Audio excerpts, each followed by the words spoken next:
Hey, what's going on? It's Romeo. It's Thursday. We made it to Thursday. We talked about summer school. We got into relationships with Michael Bean from the Marriage and Family Center. And then, of course, your neighbors. You got good neighbors, bad neighbors. Let's see what's up. So we're talking about stupid tricks you did as a kid or neighborhood games. You got together with your buddies and you would always, you would do something dumb. You would you'd play some sort of neighborhood game to entertain yourself. 842-54-7-7. Good morning, Al. What's going on? Hey, what up, bro? Hey, what up, man? So, I remember back in the day, me and my little cousins and all the little homies on the block, we were all into WWF when wrestling was real, you know? It was real, okay. And we used to play poop matches, so whenever a dog would poop in the grass, first one that landed it lost. Oh, Yeah, it was horrible, man. It was horrible. But hey, it was fun. It was fun as kids, and yeah, it was knockout challenges. So whoever landed it was out. That's nasty. That man won it. It was gross. That's nasty. All right, man. Thanks for calling. Thanks, man. Like I said, man, kids will do anything to entertain themselves. When, it was just, you had to go outside. You had to find other kids to play with in your neighborhood. And kids would just come up with the stupidest games and do the dumbest tricks just, How do you think, how do you think a lot of these kids get hurt? A lot of these scars came from entertainment. That's what we had to do to entertain ourselves. RD42547-7. What kind of tricks, what kind of neighborhood games did you guys play? And when I say neighborhood games, like what the guy just said, they played WWF with poo. I never heard of that before, but that was a neighborhood game. Talking about games, neighborhood games you played when you were a kid. Good morning, Hot. What's up? Wrong. What up, brother? Neighborhood game we called, it was football, but we called it sideline bash. As long as you ran down the middle with two-hand touch, you ran close to the sidewalk or whatever, you got hit. Whatever you did on that sidewalk is whatever you hit. Oh, God. Wow. Hey, it made us stronger. I sure did. Damn. That's rough, man. Thanks for calling. Good morning, Al. What's going on? Hey, Romeo, you talking about the childhood games? Yeah, what up, man? Hey, so there used to be like 10 of us. We all lived like 2 blocks from each other. Okay. We had the old, the Power Wheels, little four-wheel cars or whatever. Oh, okay. Dude, there'd be like 6 of us. We're all probably 6 or 7 years old. You team up with your friend. He'd push you around. We had a little derby going on. We'd smash into each other, bro. We did it until our cars broke, man. We had these little beat-up cars that have no batteries in them. And we just all got together. We just smashed into each other, Somebody pushed you, and you took turns just like that. Oh, man, that's great, man. That was great, dude. I never see those kids do that again these days. Yeah, you won't. All right, man, thanks for calling. All right, man, later. I mean, let's be honest when we talk about this stuff, though. Kids today will never do that stuff because they don't have to.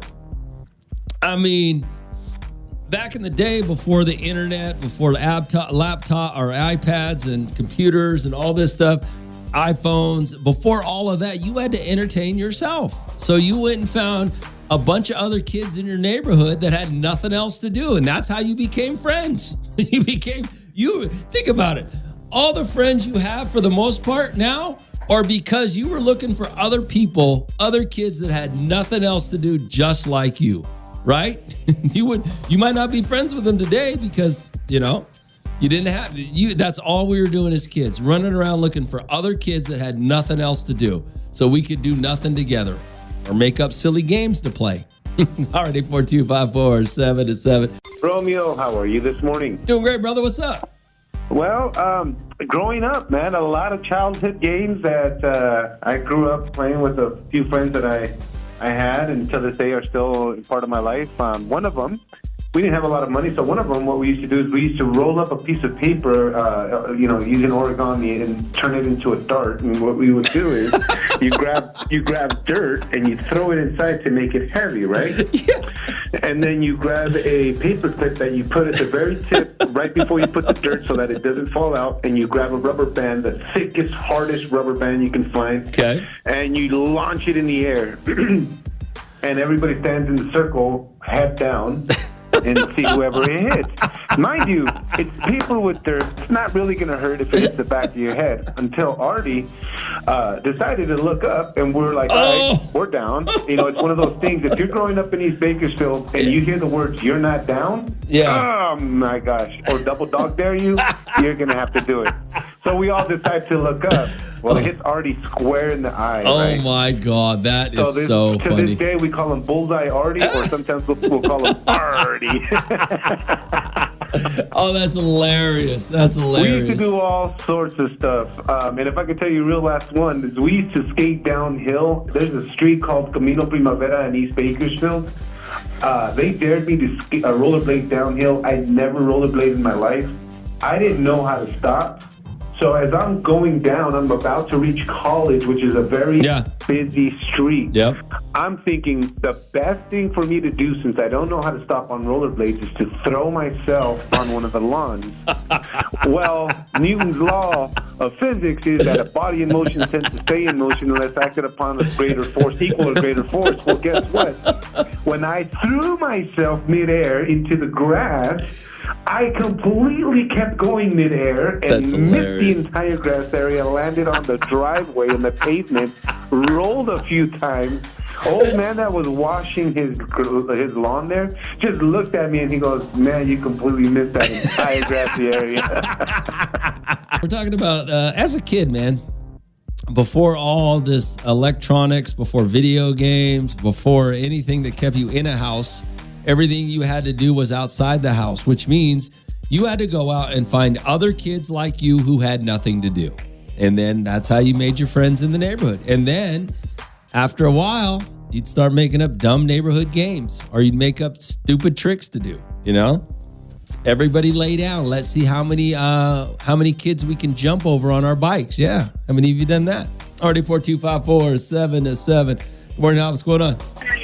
Good morning, Romeo. Hey, what up? What up, DJ? Hey, when I was little, we used to play this game called Hide Go Get It. Have you heard of that? No, what is it?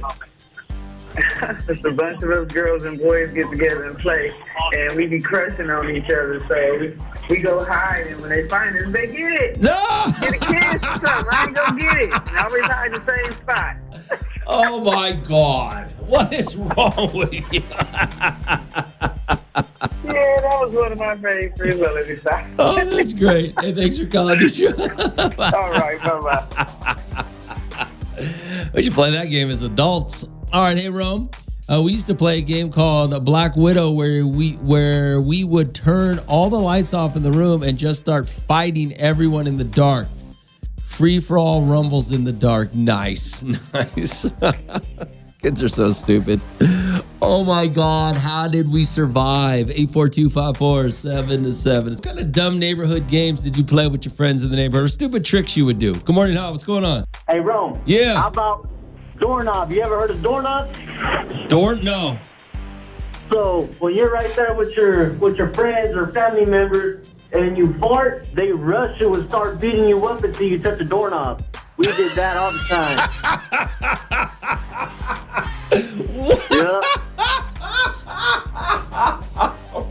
Yep, that's what we do, man. As soon as someone cut one, rush them.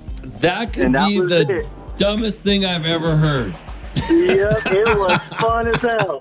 All right, man. Thanks for calling. All right, later. Doorknob. Let's play doorknob. All right. Good morning, Al. What's going on? Hey, what's up, Romeo? Hey, I hear you talking about the games we used to play dumb as kids. Yeah, what up, man? Me and my homeboys had a game we used to play. It's called BB Britches. So that means all of us would be together and we'll try to use words without using the letter B. And then if you use the word B, everybody just gets a punch on you until you say BB Britches. My God, that might be the second stupidest thing I've heard today. Yeah, so if you said anything with a B in it and you forgot that we was playing BB Britches, everybody would just rap down on you. Beat you up, body slap you Oh, until you say BB Bridges. So you better not forget. All right, man. You guys are crazy. All right, man. Thanks for calling.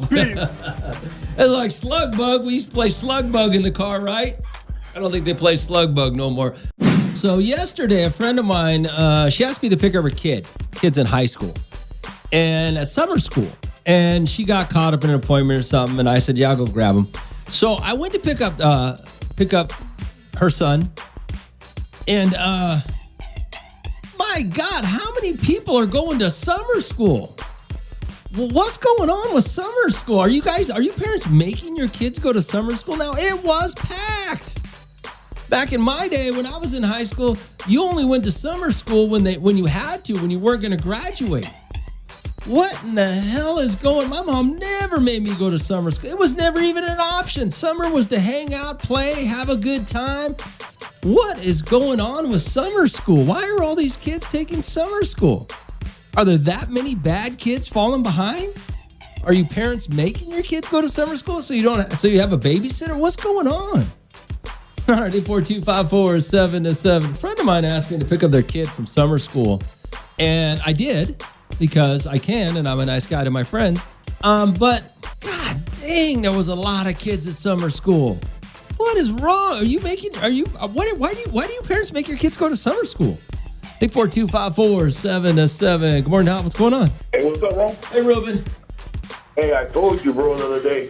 I told you they use these schools as daycare, and then at the daycare, see, one of my daughter's friends told me this. He goes to school because the mom worked and the dad worked, and then after that, they get dropped off at the movie theater, the studio grill. Okay.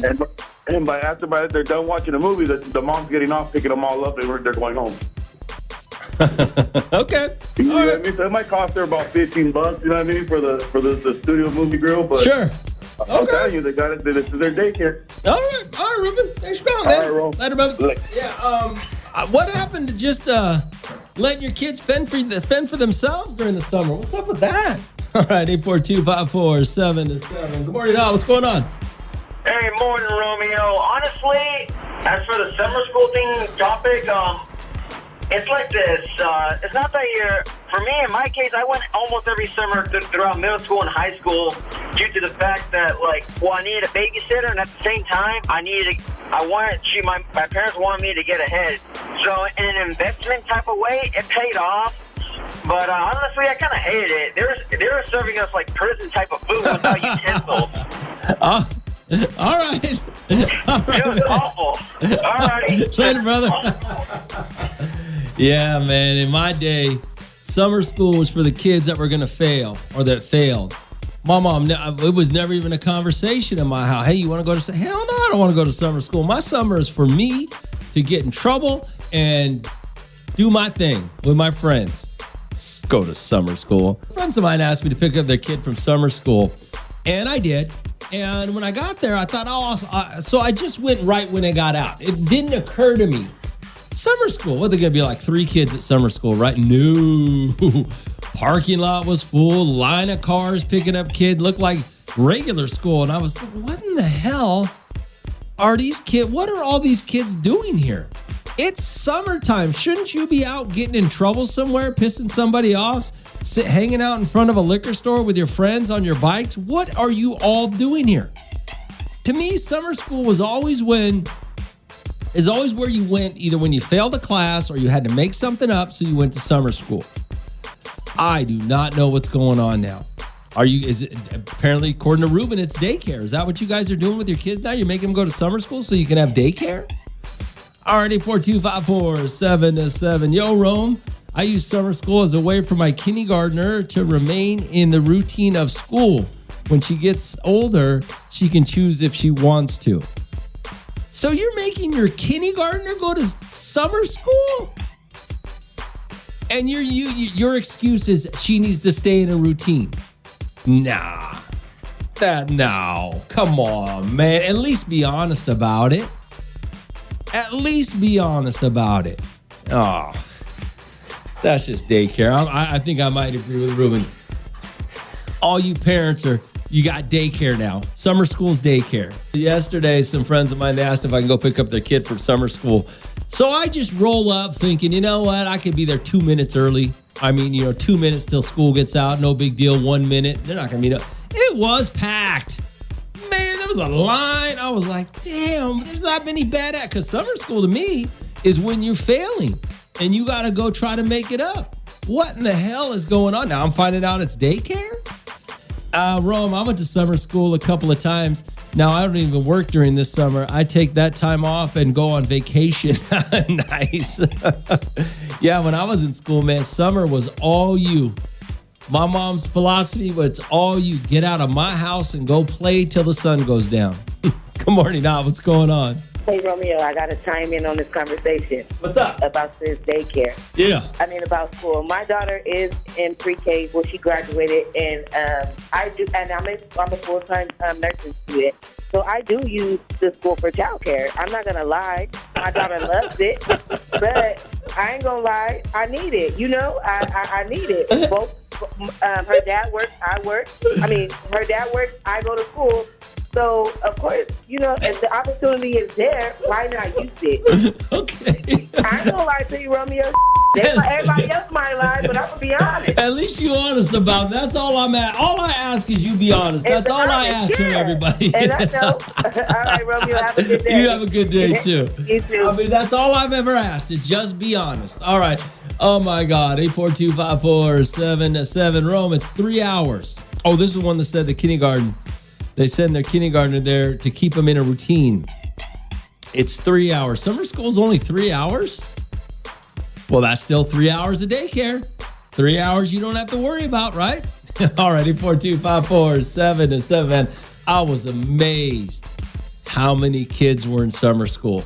And all I thought when I was sitting there was, damn, all these badass kids. What is wrong with this place? All right, 842-547-7. I had to pick up my friend's kids from summer school, high school summer school, right? I can't believe how many kids are in summer school. My God, what is wrong? 842-547-7. What happened to the good old days when kids were out terrorizing the neighborhood, having fun, running up the AC? Now you guys put them in summer school? Good morning, now. What's going on? Hey, Romeo. I agree. Some people are using it for daycare, or some people are using it because they failed. But my daughter's logic, she's a high school student at Frontier. She would rather do 6 weeks of algebra for 5 hours a day than 8 months of algebra. And so she takes math to get ahead so she doesn't have to do 8 months of it. She's trying to pull a straight hustle. Damn. She is, but I can't blame her. Man, I feel bad for the man that marries that shyster. Damn. She's like, hey, Mom, I could pass math in 6 weeks rather than barely pass it in 8 months. That's hilarious. All right, thanks for calling. Bye. It's funny, though. We used to do that in college. We took certain classes. I guess I did go to summer school in college because you took certain classes because they weren't as long and they were easier to pass. That's funny. All right, 842-547-7. Hey, Rome, you'd understand if you had kids. Oh, about the daycare? Hey, Rome, I think high schoolers get extra credit if they attend summer school. Makes graduating easier. Really? That's crazy. What up, Rome? What up, man? Hey, the kids are going to summer school because they're playing smart and dumb at the same time. Okay. You said high school, right? Yeah. Yeah, these kids will go to summer school, get the extra credit, and even though they didn't need them, that way they could just mess around the whole school year because they already know they got the credits that they need. Oh, yeah, that's stupid. Yeah, it's really dumb. But, for 1 month, I think for 1 month or 1 month, 8 weeks or whatever, 6 weeks, they get the full credit for a semester or a quarter or something like that. Oh, I see I see. So they can, I see. So and they can get the same thing done in 6 weeks that they could, instead of 6 months or 3 months or whatever it is. Yeah, instead of the 3 months or something like that. And they just mess around during school hours and school time, like that. But they already know they went to summer school just so that instead of being ahead, they'll even out. Gotcha. Wow. Okay. All right. Yeah. All right, man. All right, man. Thanks for calling. Later, brother. All right. Yeah, that's dumb. I don't know. I guess I can't understand it because I was smart and I didn't need summer school, and I had friends who I hung out with all summer. So yeah, I guess I just don't understand that. When it comes to summer school, hey Rome, sent my boy to summer school to take advantage of expedited health classes. Got 5 credits in 2 weeks instead of 4 months. Just 2 weeks though. Well, I mean, I get it. I guess that's the way to do it. I just, like I said, when I was in school, we didn't care about all that. We wanted our summers, and summer school was for the kids that had to make up or fell behind. Yo, Rome, my daughter, and a lot of kids at her high school actually like going to summer school. They earn college credit while knocking out their graduation requirements, which puts them ahead by senior year. Many of them have most of the activities left or can even graduate early. She says that way she'll have a stress-free senior year. Well, I can tell you that I don't get it though. I understand that logic, but I never went to summer school, and I got out at lunchtime of my senior year. So what is being done different than? I mean, maybe I'm just that much smarter than these kids today and didn't need summer school to get ahead. I don't understand that. Alrighty, 425-47-7. Hey, Rome, it's funny that you mentioned this about summer school because my grandson goes to Stockdale. We went out for lunch this weekend, and he said he was taking summer school PE so he didn't have to do it during the regular school season now. He is in band, so maybe it helps him. So he doesn't have to deal with that much of a workout. Maybe. I have heard, though, if I was a little bit dumber, if I just was a little bit dumber, I would have probably gotten to the education system because there's some things there that could be worked out. I heard that, and you guys can correct me if I'm wrong, I heard that kids that are in sports have to take PE also in school. See, when I was in high school, if you played sports, you didn't have PE. But I don't know if that's true or not, but that's just one of the stupidest things I've ever heard. If these high schools are making these kids take PE, even if they're an athlete, even if they're on a team, that's pretty stupid. Like I said, if I was dumber, I would have gotten to education. All right, we were talking about summer school, and I wanted to get back to some of the text messages because I just think it's insane, these people going to summer school. But, like I said, back in my day, summer school was for the kids that had to catch up or they failed a class, and now, kids are doing it for what?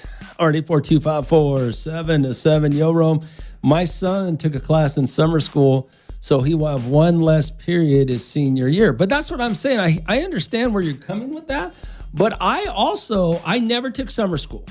And my senior year, I only took 4 classes. That was my senior year. 4 classes, 1 semester, 4 classes out by noon every day, out by lunch. So I don't understand that. Rome, a nephew is taking summer school, which he doesn't need to be with his girlfriend. Dumbass. Well, I will now. I gotta tell you, man. Guys, and I just said this morning, guys will do stupid things for women, okay? Unfortunately, we're that stupid. A woman will make us, do stupid things. So I can't call your nephew a dumbass. Although I don't know why. I mean, maybe kids just don't have anything to do during the summers. I don't know. Already 425-47-7. Yo, Rome. My son was a freshman last year and played both football and baseball and still had to take PE all year. I think that's stupid too. During the baseball season, my son's PE teacher gave my son for a quarter grade because he missed a few classes. Rome, my son only missed because he was at baseball every time. He was literally a starting pitcher, and if not pitching, he was playing shortstop. Only time he was on the... Well, okay, so your kid's an athlete. Now you're going to tell me about how he's going to go D1? Come on, man. My son was upset that his teacher gave him a B for the quarter 3 because it messed up his 4.0 grade. I mean, now you're just calling to brag about you. Okay. I think it's stupid that you have these kids that play on sports teams in their high schools and they still have to take PE. I'm with you on that. This guy's trying to get this kid recruited by somebody right now. Already 425-47-7. When I was in high school, I played football and baseball, and they that was my PE. That was my PE. But I don't know. I don't know how that works now. That's why I said if I was a little bit dumber, I would have gotten to the educational system and tried to, I don't know, be as dumb as these people are there. It's Romeo. What did you send me? Hey, Rome, bro, back in the day, you only went to summer school to catch up, not to get ahead. That's crazy to me. I mean, it is. It's sad, right? These kids, I mean, I know some high school kids that were trying to get into college, and they got to do community service. They're going to summer school to get ahead, or the summer school to pump up their resumes. I mean, these kids are going to high school. Is it really that difficult to get into college? I'm going to tell you, when I was in high school, I didn't do community service. I didn't go to summer school. I was really smart, and I still am. I was very good. I was very academic in high school. I was, I was kind of a nerd in high school. It was easy for me. But these kids, like you said, are doing these things to pat their resumes, pat the stats on their resumes so that they can go to college. I got called out of class my senior year of high school for my counselor to go, hey, are you going to go to college? And I went, yeah, I'm going to go to college. Well, you need to apply today. Have you applied yet? And that's how, that's why I don't understand how things have changed. I just don't get it. Because, you got to get these college applications out today. So I applied for colleges that day. Told my mom and dad, hey, I'm supposed to apply for college today. They said, well, you better do it if you're going to go to college. And got accepted to every college I applied for. So I don't know what's going on in this world. I can't believe. I just don't know. Hey, good morning, Rome. You're right. I remember not taking summer school my senior year. Only had class was government, and I took independent studies for that one and graduated midterm. Have a good day. That's what I'm saying. What's really going on here? We were talking about summer school, man. So many kids are going to summer school. Back in my day, apparently, I know summer school was from the kids that were falling behind. You maybe had one kid, that one smart kid that everybody cheated off of that went to summer school because he was going to, be Elon Musk. And he probably ended up being Elon Musk, But I mean, what? Now these kids are going to, for their resumes. They're trying to boost up their resumes by going to summer school, community service. I mean, what is that about? What has changed? I mean, these kids aren't that bright. So I don't know what, and these colleges aren't pumping out geniuses. So I don't know what's going on. Hey, Rome, what's the point of doing community hours during high school? I have no idea. I never did any. Good morning, Hal. What's going on? Okay. Why did you do that?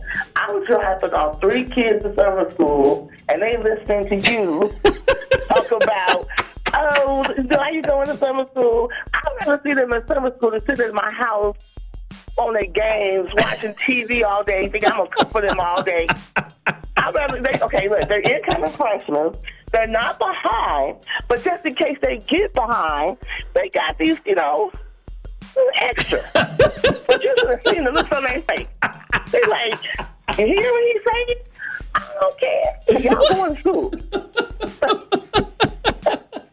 Man, let them at least fall behind before you make them go to summer school. No, I want to see them walk off that stage, and they're going to walk. But you should have seen their face. He's like, hear what you saying? I'm like, yeah, I hear. But y'all get out this car. Bye.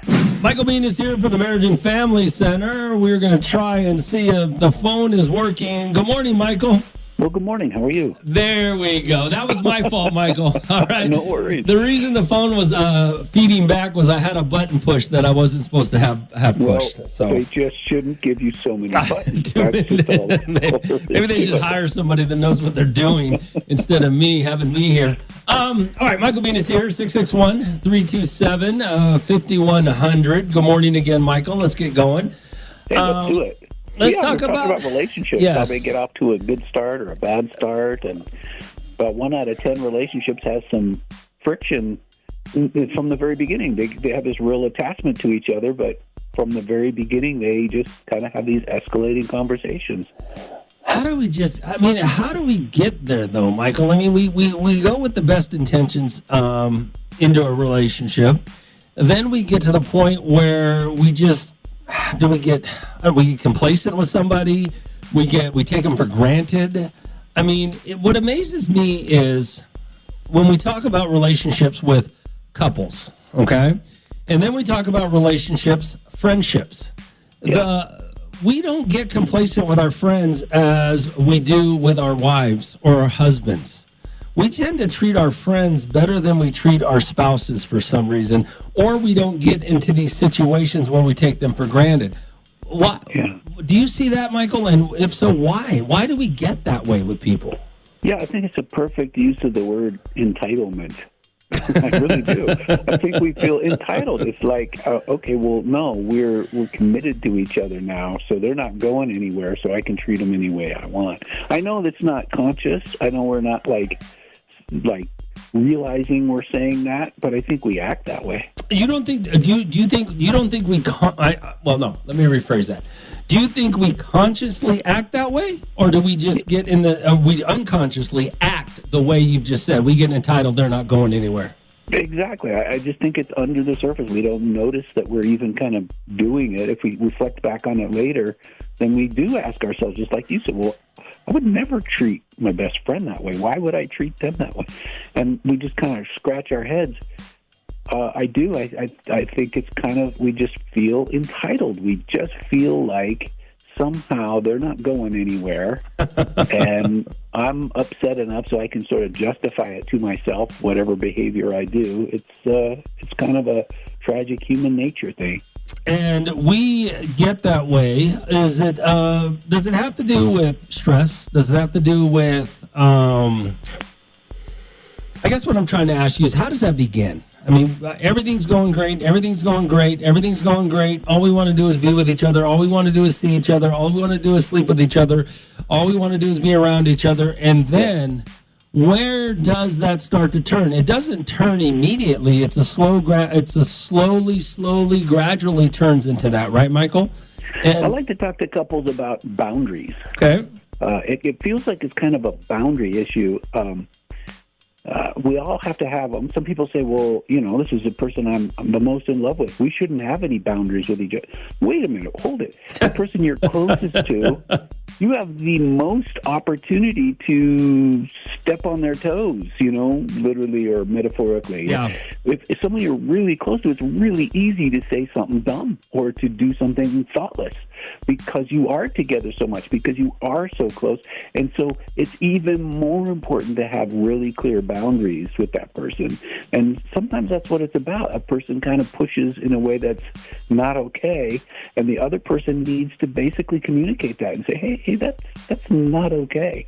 I have a really good story I'd love to tell people after the break about somebody setting a boundary in a really powerful way that worked and pretty much saved their relationship. All right, Michael, hold on a second. Michael Bean is here from the Marriage and Family Center. We're going to talk about boundaries. I didn't even understand what he's talking about right now, but we'll get there. So Michael Bean is here from the Marriage and Family Center. That's Marriage Family Center, 661-327-5100. Good morning, Michael. Good morning. One of the interesting things you brought up, and I don't even think I even thought about it, was couples having boundaries with each other and being in a relationship. So go ahead, Michael. What do you got? Yeah. So a friend of mine said that early interaction with his wife pretty much saved their marriage. He was young and full of, emotion and passion and everything. And she just needed a break, and she was going to just go go for a drive or something. And he just clung on to her. He just wrapped his arms around her legs or something. And she kicked herself away and left. And just left him sitting there, on the ground. And okay. And it gave both of them time to calm down. Like an hour later, something comes back. And he's just sitting there. And she, he's sort of expecting her to apologize for leaving. Oh, wow. Instead, she says, if you ever treat me like that again, we're done. Okay. That seems fair, right? That that completely set the tone for how they were going to respect each other in the relationship. They weren't going to put their hands on each other no matter how upset they were, and they never did. Now, he wasn't really trying to hurt her. He was just trying to not in that aspect. I do want to ask you this, Michael. When we talk about, in a sense of boundaries, and I don't know if this much relates, but people always go, there's two things you always hear about, and I don't know who created this, is, well, we always got to have a date night, and we always got to spend time apart. Those are the two things that kept our marriage kept our marriage together. Yeah. And I would argue that the being apart is more detrimental than the idea of we need to go be apart from, is more detrimental to your relationship, obviously, than the date night. But it seems like when people get out of their marriages, I mean, that's the wrong way to say it. When people are apart, it always ends up being girls' night, guys' night, weekend, and they never seem to be positive for the marriage for the most part. But yet, I think that's a common practice of people going, yeah, we need to, that's how we keep our marriage alive. We go our separate ways every once in a while, for a few hours or for a few days or whatever the case may be. Do you see that as being a positive influence on the marriage? I mean, let's make a distinction here, because I kind of agree with you that I think couples should go to parties together. Okay. I think if you're going to just socialize, maybe have some adult beverages, and just kind of kick back a bit, then you probably want to do that together. Sure. But on the other hand, I think it's really healthy that each person in a relationship has their own hobbies, has kind of their friends that they can go and just kind of, go hunting with or whatever. I think it's really important that, because you were an individual before you got together. Sure. And if you lose that individuality, then that kind of doesn't work either. You start to lose yourself. You start to feel like, well, who am I even? So I think I want to just kind of pull back a little bit from what you said. I do think that individuals in relationships still need to have their own life, their own preferences and hobbies and interests that their partner's not involved in. But I kind of am with you but let's make sure we celebrate together. Let's make sure we have parties together. Well, but what it seems to me, Michael, is this balance of what you're saying. The majority of people don't know how to handle, don't know how to do with it. I can go out with guys who are married, and we can go clay shooting or whatever for a couple of hours, right? Yeah. And but after that, I mean, it's so innocent that 3 or 4 guys out clay shooting, then immediately after that meeting their wives for lunch. But I don't see that happen on. I see a lot of problems when people say, well, we're going to go out because I need a break or I need to be with my friends. And we go out to a nightclub, or I don't even know if there's nightclubs anymore, but we go out to a bar where everybody's drinking and getting hit on, or the guys go out and they're hitting on women. It just never seems like it's a tough balance for a lot of people to keep, how you would say, your hobbies, your individualities, without it turning into something that could be disrespectful to your marriage.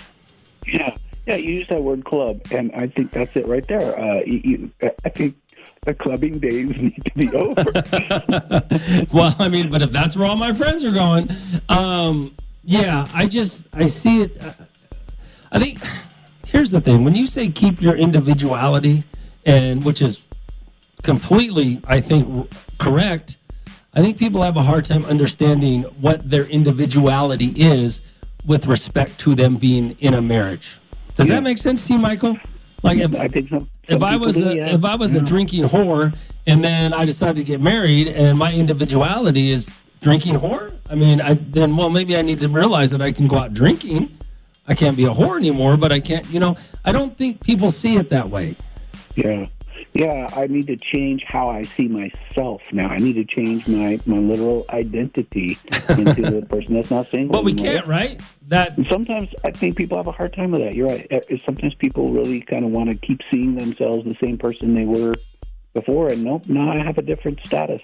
Isn't that always the argument, Michael? Oh, this is how I was when you met me, and now you're trying to change me. But don't we have to change to an extent when we have marriages and families and kids and different lives?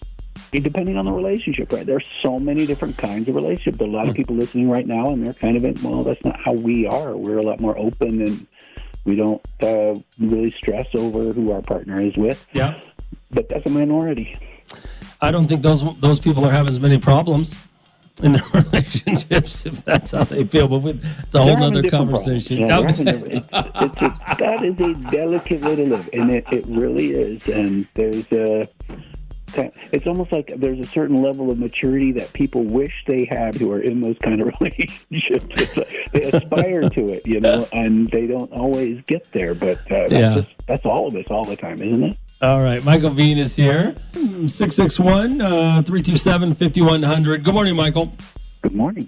You brought something up right before we went to break, and that was about the types of relationships.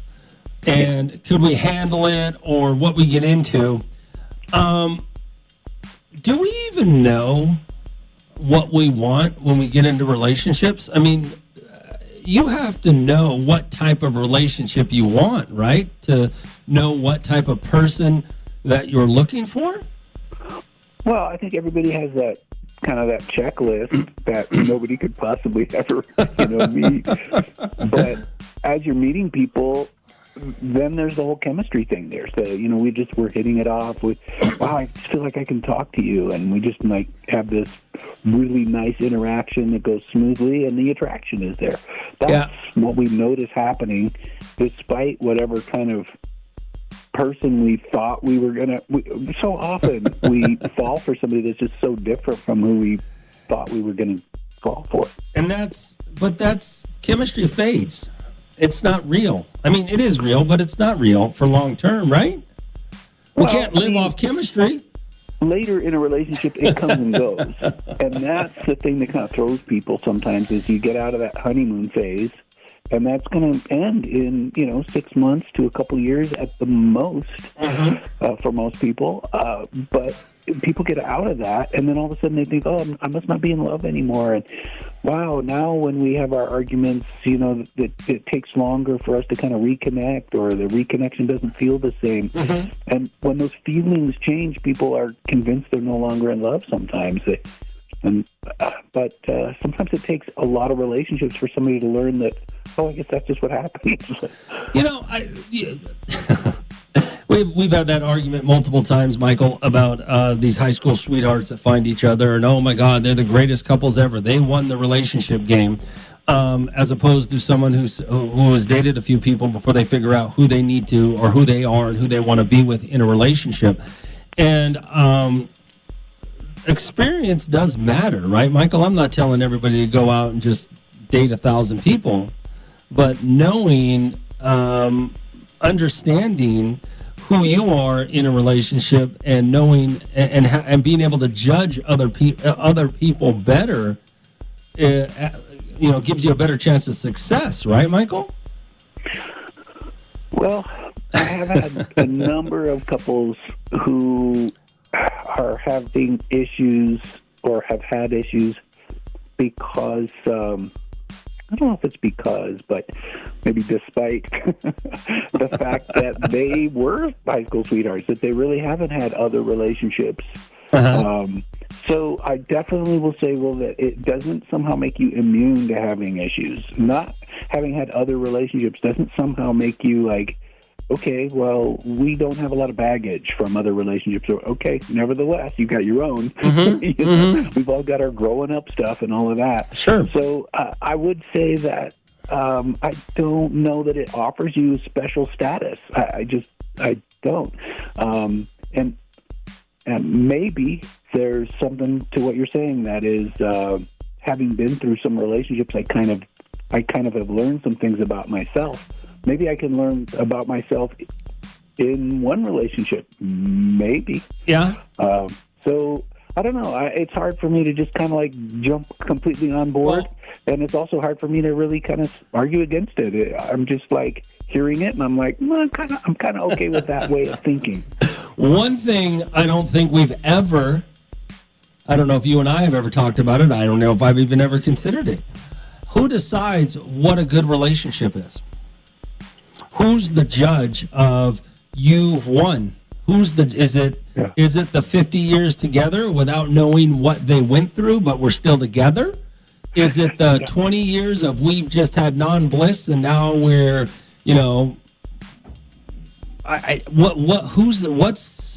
how do we decide who won? Right. Is staying together a victory when most of the time you were together you were miserable? I don't know. I think that's what a lot of people will say, though, is staying together. The longer you've been with somebody, that's the victory. What if you go through? What if you have a great 20-year relationship with somebody and then you decide, hey, we're not in love anymore, and then you go to another 20-year relationship? Is that person lost because they didn't stay with the first person for 40 years? Or I think the sign that most society says is, well, the longer you're together means you've done it. Yeah. Even if there's a lot of couples come to me who never really should have gotten together in the first place, and they sort of need to come to that conclusion. Most people who've had good times together, who've had a really significant period of time when things have been good, and now they're not, most people can get back to the good. Okay. But like I said, there are some people who are just like, well, maybe this was a mistake. And it's really important to kind of sort that out, because it doesn't mean you don't love the person just because they're wrong for you. Yeah. A wise person once told me that maturity is knowing that you can be in love with someone and still know that you shouldn't be together. Let me ask you this. What about these people who say, okay, we got married, we had a couple of kids, it wasn't great. Now that we're divorced and raising these kids together separately, we get along so much better. Does that mean you have you had a good relationship or a bad relationship? Well, it means you figured some stuff out, right? It means it does sound better than cats and dogs, and just trying to hold things together for an arbitrary reason. Sure. But I will say that a couple splitting apart when they have kids, that's the worst thing that kids will go through. Sure. That is worse than losing a parent. Just when you look at the psychological impact on the kid, it is harder on kids to have their family split apart than have a parent get addicted to drugs or then have a parent die.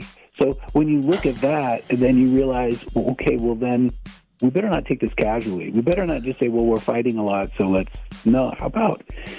there is a third option, Sometimes we do. We feel like, well, we just have to put up with this, or we have to split up. Well, how about we fix it? Yeah. I don't, I don't know, Michael. I don't know where, how do I say this? When people get to the point where they don't, when they look at each other and instead of saying, let's fix this and get better, and they look at each other and go, this is just, no, we got to get apart from each other. I don't understand that because I don't know. I guess it matters on what led you to that place to begin with, right? Well, when you get to that point, you become convinced that you can't fix it. Oh, okay. You've tried everything and maybe it worked for a minute and then it stopped working, and so you're convinced that, well, that just won't last. Or maybe nothing you try has worked, and nothing that, and it's not like, okay, I just gave it a half effort. No, I ask around, I do my research, I ask ChatGPT.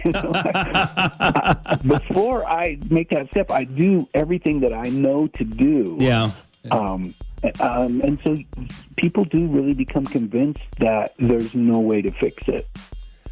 All right, Michael Bean, Marriage and Family Center, 661-327-5100. So Michael Bean was on for the Marriage and Family Center. We were talking about relationships and balancing your relationships with your partner, with your spouse. How do you do it? He was saying have boundaries. What kind of boundaries do you have with your spouse? 842-547-7.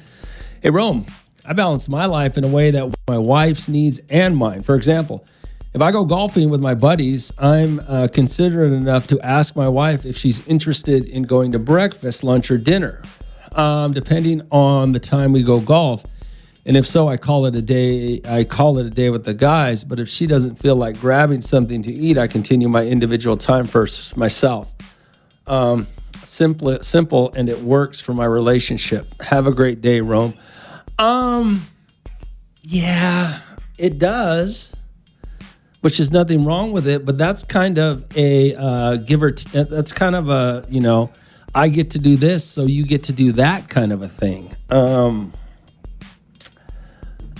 What does your wife do? Does your wife get to do the same thing? Does she have friends that she goes and hangs out with?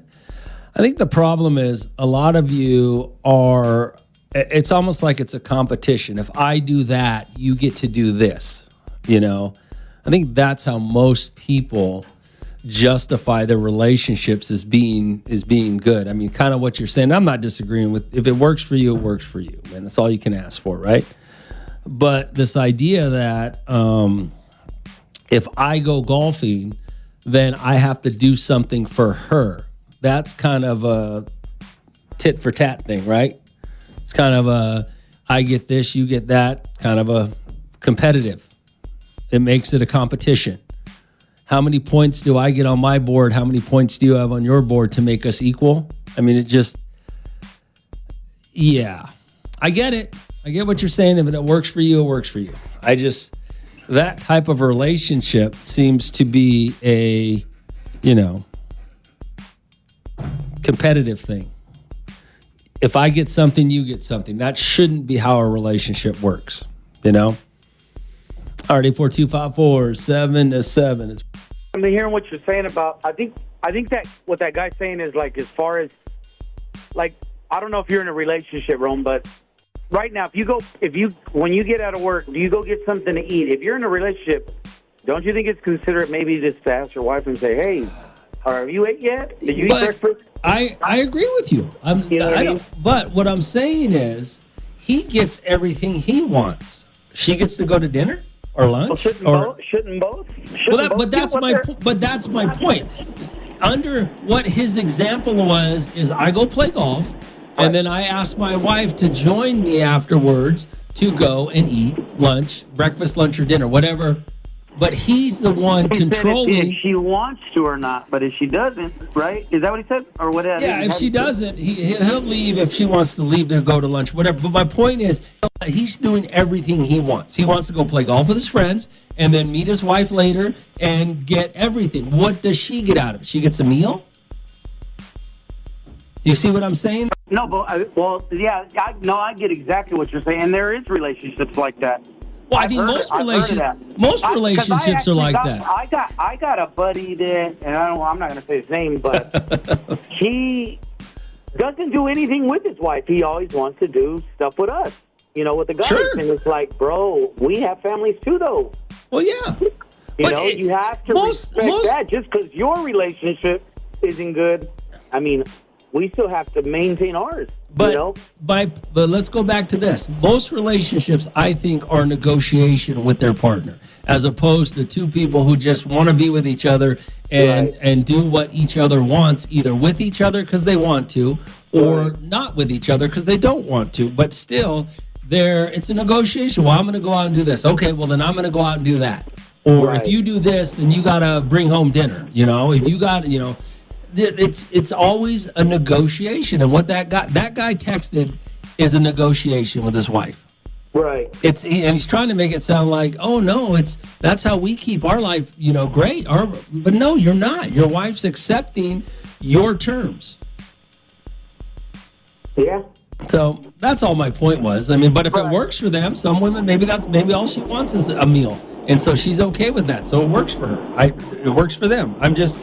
The idea that a lot of you think your relationships are so amazing and working, if you really break them down, no, you're really just negotiating with each other for you to get and her to get what they want. Right. No, yeah, and you know what? I in my relationship, I nip that in the butt. I don't like that. Mm-hmm. I like, okay, so because I'm going to go do this, it doesn't work like that. We're not going to play that game, If you got something to do, go do it. Yeah. And when I got something to do, I'll consider doing it if it works in my schedule. Sure. But if it doesn't, right? Yeah. Because last time I got in trouble, I always stick to this, Rome. To make a long story short, last time I got in trouble was when I lived with my mom and dad. That's the only people that can get me in trouble. Right or wrong? You're right. I've said that forever. No adult should be able to tell another adult what to do. And if you're the principal at the house, I tell my kids, where do I go when the principal gets in trouble? I don't ever get in trouble. There's no office for the principal to go to. Get out of here. All right, man. That's funny. Get out of here. All right, brother. I mean, anyway.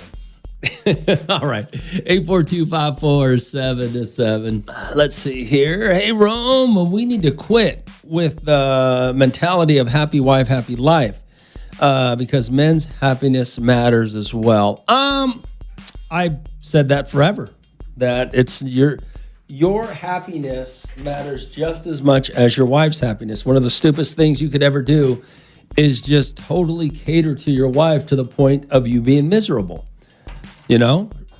She's not always going to be happy, even if you do everything you want or she wants you to do. It's just not a way to live.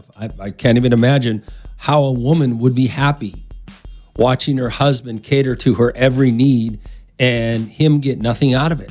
I can't even imagine. You'd have to be a certain type of psychopath to be that type of woman, to just not care about your husband's well-being at all. I mean, happy wife, happy life, right?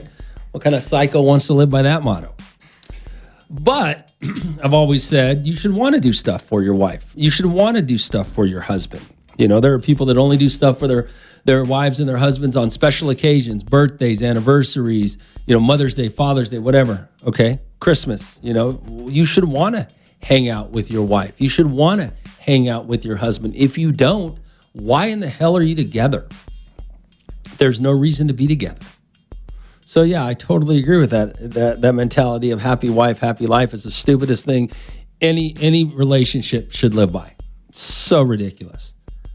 And what kind of psychopath wife do you have to be to not care about your husband's well-being, to not care about his happiness? Now, as I'm saying that, you need to understand that you men have a certain responsibility as the man. And if you're caught up in your emotions, wanting, gratitude for the things that you're supposed to be doing as a father and a husband, well, now we got a real problem too. That's also a problem. Okay? I mean, we just went through Father's Day. We just went through Mother's Day, and there are two totally different days of celebration. Dads want one thing. Well, a real dad just wants to cook and hang out with his family. A mother wants to be catered to and, praised. They're two different ideas. And there's nothing wrong with those ideas, okay? There's nothing wrong with a woman who wants her acknowledgement for being a mom and a wife, but not to the extent where a husband and a father doesn't get what he wants out of the relationship. Not to that extent, but you also can't be a little, all up in your feelings all the time because, your kids aren't saying thank you when you've done something for them in a way that you're supposed to do because you're their father. So, yeah. So it's a balance, to say the least. All right, 842-547-7. Yo, Rome. The reason most marriages are bad or relationships are bad is because these females feel so entitled and they want to dictate what a man does. If these women would just know their role of the man that they're with, things would be much better. I think that might be a little heavy-handed for you to say that, right? That might be men don't do the exact same thing and get complacent with their wives and don't treat them the same. That's so you might be a little, I don't know if that's necessarily true. But I will tell you one thing, and I want to tell you the story from yesterday about these guys, and he said, happy wife, happy life, you know. These that's not real, and it shouldn't be real. And I know where you're going with what you're saying. But you guys got to also understand that you can have what you want. Like, let me just tell you what happened yesterday. And this is how a real man should be. A buddy of mine calls me. He needs to move some stuff in his garage. He asked me to come over to help him. I come over to help him, and we're moving some stuff in the garage. His wife walks out and just says, hey, your daughter's car needs windshield wipers. And she walks right back in to the house. And he looks at me and he goes, hey, let's run and get this over real quick. That was the conversation. So we run to the auto parts store. He grabs some windshield wipers for his daughter's car, puts them on, takes 30 minutes, whatever, to do it. And life went on. He didn't go in and ask for congratulations and praise from his wife and or his daughter because he did what he was supposed to do. We just went back to moving stuff into the garage. I don't even think he went in, you know. But a lot of men out here nowadays don't know how to act like that. Okay, so that's why I say you guys got to understand what's going on, both of you. Talk about your neighbors, right? Everybody's got good neighbors. Some of you got great neighbors. There's some neighborhoods you live in, man. Everybody loves each other. Everybody gets along, man. It's just awesome. Some neighbors you don't like. Some neighbors are weird. Some neighbors are crazy. Some neighbors are just, you know, is what it is. RD42547 Rome. My neighbor's always complaining on the neighborhood Facebook page instead of just going to my house and tell me what he doesn't like. And he has no friends. No one visits him. Yeah, that neighborhood app or whatever it is, the Ring app or the neighborhood app or social media has really changed the way neighbors do things, right? They'll just complain about you. I have a neighbor in my neighborhood. Nobody likes him. He thinks everybody likes him. Nobody likes him. It's funny. Hey, Rome, there's a huge... okay, all right, 842-547-7. Let's talk about it. What kind of neighbors do you have? RD42547-7. Hey, Rome. I live in Oildale that has its reputation, but I'm blessed with good neighbors all around. It might be some strange characters, but good people. Well, that's what I'm saying. Not just because some of your neighbors are crazy doesn't mean they're not good people. They're just nutty. Like I got this neighbor. She lives next to me, and she's cool as hell. Her and her husband are great. They're great people. Just amazing. Actually, they're amazing people. But she's crazy, right? She told me these neighbors were open. She got, I don't know where she gets her information, but she gets information all the time about the neighborhood. And it's always wild information. You're like, where did you even think about that? And she's always wrong. But they're great people. RD42547-7. Hey, Romeo, that guy Angel, do you know if he has a second name? He sounds like a guy I used to work with. No, I don't know. I just know he lived next to the Pineapple Crew, and that gets a little dicey for him. RD42547-7. What kind of neighbors you got? Let's talk about your neighbors. What kind of neighbors do you have? Good neighbors, bad neighbors, crazy neighbors. The best are actually the crazy neighbors because they always keep you entertained. Yeah, they always doing something. RD42547-7. Good morning, out. What's going on? Hey, good morning, Ron. How's it going? It's going great, brother. What's up? Oh, man, I've had every neighbor you could think. I've had the, hey, do you got any milk? I've had the couples that just beat each other up every night. I've even had the guy say, hey, can I plug my electricity wire into your thing so I can run my refrigerator real quick? Okay? And now that I've gotten to that point in my life where I've bought the house, I'm in the spot I want, this is it. My gosh, dude, I got the neighbor. He just long story short, the last thing he told me 2 days ago was, hey, dude, you clean your backyard too much. What's going on over here? Yeah, so, I mean, gosh, man, I've been always taught that thou shalt love thy neighbor no matter what. If you really get along with your neighbor and bite your tongue, it kills them because you have no response. Yeah. But it really, it'll make you just That's live hilarious. a lot calmer, you know. But I've had them all, dude. That's awesome. All right, man. Thanks for calling. Right. Hey, wait. Have you had the hot chick?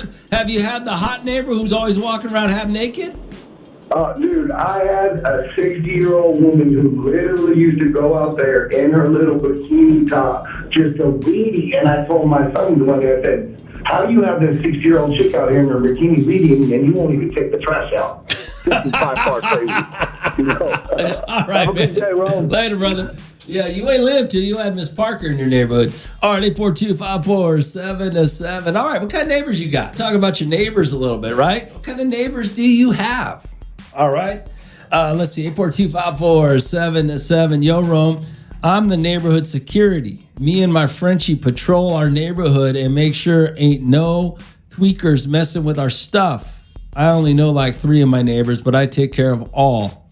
I'm also the first house the kids come to when they're selling stuff for fundraiser. I always buy $20 worth, but only pick a couple of candies so they can maximize their profits. I'm gonna tell you right now, you guys in any neighborhood, you do that. You buy the kids stuff. You support their fundraisers. You might throw them something. You hook them up with stuff. They're the last house that they mess with. The last house. All right, 842-547-7. I'm trying to think of all the places I've lived in my life and all the neighbors I've had. Let's see. My old house, I had an old lady. My old house was funny. My neighbor, one of my neighbors was really cool. Then he lost his house, so the house was open for a long time. I'm trying to think. Oh, I had a neighbor once, always bumping hip hop, just boom, boom, boom, boom. Found out he was the preacher of some church. He wasn't, and it was always religious hip hop. Never just heard the beating, the bass, the speakers. Yeah, that was an interesting situation. Did I ever tell you about the neighbor who called the cops on me? I had a neighbor who called the cops on me because I get up at 3 a.m. and this was I think it was my first house in Rosedale. Did I live in Rosedale? I think so. And I never went out the front door. I would pull in the garage, go in the house, leave. But then again, I'd leave at 3 in the morning.